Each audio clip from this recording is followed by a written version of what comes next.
So today I'm going to do a video to explain you how the Geometry Dash editor works. So feel free to add me in friends and tell me that you saw my video. So you need to press on create new project. If you don't put a name, it'll automatically put a name something and you change. So for the basic thing, this line here that you see, the white line, well, it's the line where the cube will start. On the left, you can have this button, which makes you play your level. So you can still keep your character and see how the level works. Press on the square to delete that. So this is where it starts. Then you go and build, and you can build any type of thing by just pressing. If you press on swipe, you won't be able to move the screen, but will automatically put many blocks. Swipe plus the button delete does the same thing, the contrary. If you don't swipe, you can still move and you need to press on the object to delete it. So you have any kinds of objects there, all cubes, etc., slopes, spikes, coins here, mini coins, and also decoration. So decoration won't kill you, for example here. It's just like to hide the spikes or to make your level more beautiful. For example, you can make basic stuff like that. A little slope so that you don't get killed. This, you make a jump here.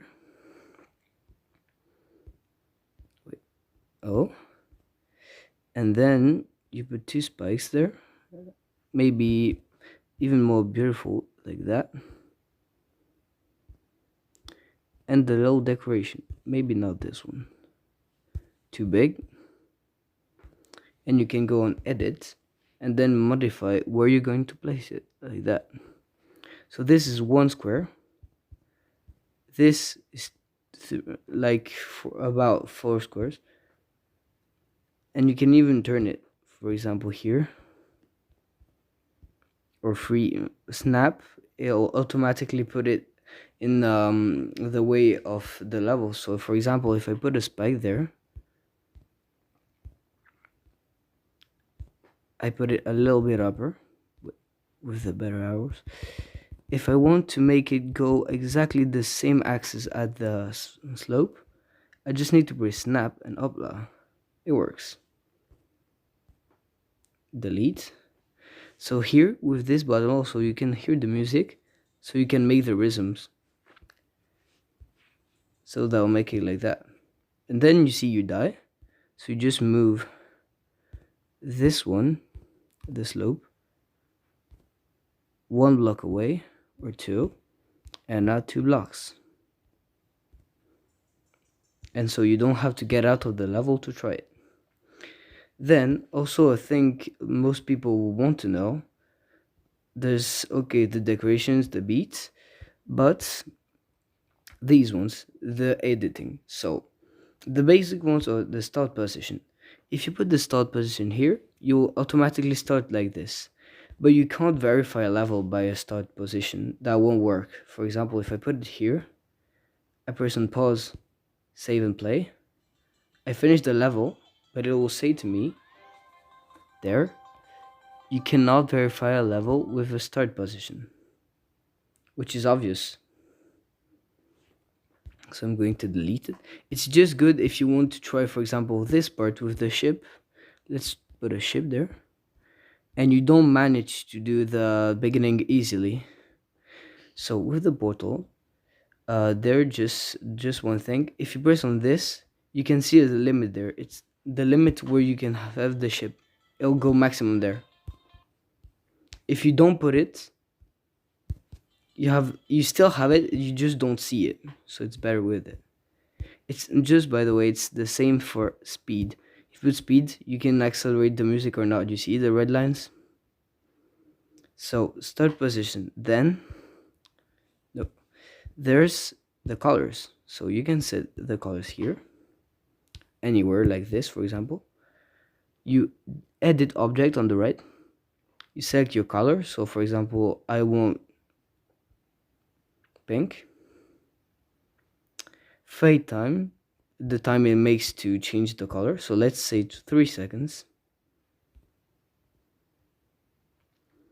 Color ID, so you can change the background, group 1, group 2, the line, objects, or a 3D if you have 3D on your level. Let's change the background. So if you can see there, you move up and the color changes. There's also a more complex thing for only player 1, only player 2, and you can also copy the color values. So the movement is the most complicated one to use for people, so it's quite hard to understand it at once, but when you get it, it's okay. For example, this bike, you want to trick people. You want to add this there to make the jump impossible. Wait, delete start position. Let's make the jump impossible for players. Then you go on the movement, edit object, so you have the X and the Y. Let's now move the X, which goes from right to left, 0, but move the Y to about 50 so that the spike will fly, like it will go really up. If you want to lock it to a player Y, it means you lock the spike there, because I'm going to edit the spike, to my player, so it's be stuck on my head. And it's the same for the X, so I won't want that. Edit objects. Okay. Movement 50. Then you have the movement time. So let's say 0, so that I directly set. If you put touch trigger, it means I need to touch this little move button to make it move, so I won't put that. If you put spawn trigger, it means you directly put it at the start. So I'm not going to choose those ones, so that directly there the spikes get away. The target ID. Let's say I want to create the spike in group 1, so there, everything in group 1 will move to what I said. You see there's a 5. Then I go on the spike. Easy. Edit object. No, sorry. Edit group. You put group ID 1, 2, 3, 4, 5. Add. Okay. And then you see. Wait. Oh, so it didn't work because I didn't press on add there. Add to the group. So there you see I'm on all there. If I go on 0, you see all the objects I set on 0, so all of them. On 1, I said no objects, and on 5, I did set an object there, the spike. So let's go on all so that we can edit everything, and then we can verify this works and see the spike went directly up, like I said. So this is for the movement. Then also something which might be interesting is the rotate button. So you put rotate, edit objects. So let's say the center group is 5, the spike, and the target, so it will move with the spike. I mean, the spike will be the center of the movement, and the target group is 4. Movement time, let's say like 1.5 seconds. Degrees, let's say 50 degrees, no, 90 degrees. Times 5 times. And now we will put objects in 4 there. If I put this orb, edit group 4, add, and now it's supposed to work. And you see the orb is moving really quickly around the spike. By the way, with orbs, you have a special edit. multi-activate. It means that when you press the orb, you can repress it after. Let's try it. One. Okay, I didn't catch the orb there, but you can press on the orb twice. So for example, if you want to put an orb there, let's go on 6. After the plane there, you put multi-activate group, let's say 6, so that the plane will have the orb. So wait, I need to press correctly on the orb. Wait. Okay, and then edit.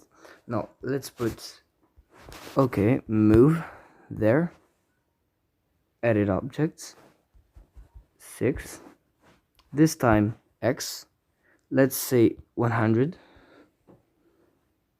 movement time 0, and let's try now. Oops. Okay, I need to put that later so that I have the time to press on the orb. Oh, later. 1. Okay, you see that doesn't work. Sometimes it may not work, so you change like that. Okay, 1. Oh my, let's put it further. Let's go 200 so that I can catch it this time. By the way, I'm not very good mobile player. 1, 2, and that worked. Usually you can only click once on the orb. So I guess this was all for the basics of the editor. So have fun creating some low good levels like that. So it's maybe not incredible like the levels you see, but it's still good. Like, I mean, I posted some levels there if you want to try them. So the easiest one is this one, and for example, it's not wonderful at all. It's only for my friends, and it's still beautiful, and I mean, correct level. See? And I didn't put edit on this one.